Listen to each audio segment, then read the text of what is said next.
একটা মানুষ তিনবার তার জীবনে প্রেমে পড়ে। সে না চাইতেও তার জীবনে প্রেম আসে। প্রেমে পড়ার নির্দিষ্ট কারণ হলো, প্রথম প্রেমে সবচেয়ে নিষ্পাপ সে চাওয়া। এই প্রেমের চাওয়াগুলোর কোনো কারণ থাকে না, কিন্তু পড়ে যায়। আপনি যখন বৃদ্ধ হবেন, তখন এই প্রেমের সমস্ত স্মৃতিগুলো আপনার মনে দোলা দেবে। তখন মনে হবে এটা প্রেম ছিল না। আর দ্বিতীয় প্রেম, এই দ্বিতীয়বার প্রেমে পড়াটা অনেকটা শিক্ষা হয়ে আসে। আপনাকে বিশ্বাসঘাতকতা, বিষাক্তকতা, যন্ত্রণা, নাটক, অপব্যবহার সম্বন্ধে শিক্ষাগুলো দেবে এই প্রেম। এটা কর্মা টাইপ রিলেশন বলতে পারেন। এই প্রেমে আপনার ভালো লাগাগুলো ধীরে ধীরে মন্দ লাগায় বদলে যাবে।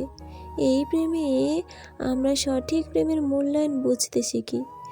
আমরা আমাদের মূল্যবোধগুলোকে জানতে শিখি। আমরা ভালো খারাপের মধ্যে পার্থক্য বুঝি। আমরা কি চাই কিংবা কি না চাই তাও জেনে যাই। তৃতীয় প্রেম, এটা আসে হঠাৎ করে, আপনি না চাইতেও চলে আসে। আপনি বুঝতেই পারবেন না কখন তাকে ভালোবেসে ফেলেছেন।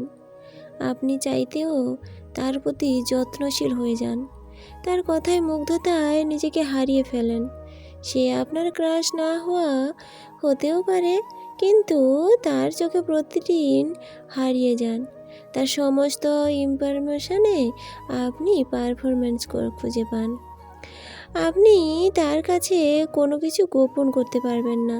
তাকে নিয়ে আপনি আপনার বাকিটা জীবন কাটাতে আগ্রহী থাকেন এবং প্রতিনিয়ত ভাবতে থাকেন তিনি আপনার জীবনে আশীর্বাদ হয়ে এসেছেন। তার জন্য এই বেঁচে থাকাটা সুন্দর মনে হয়।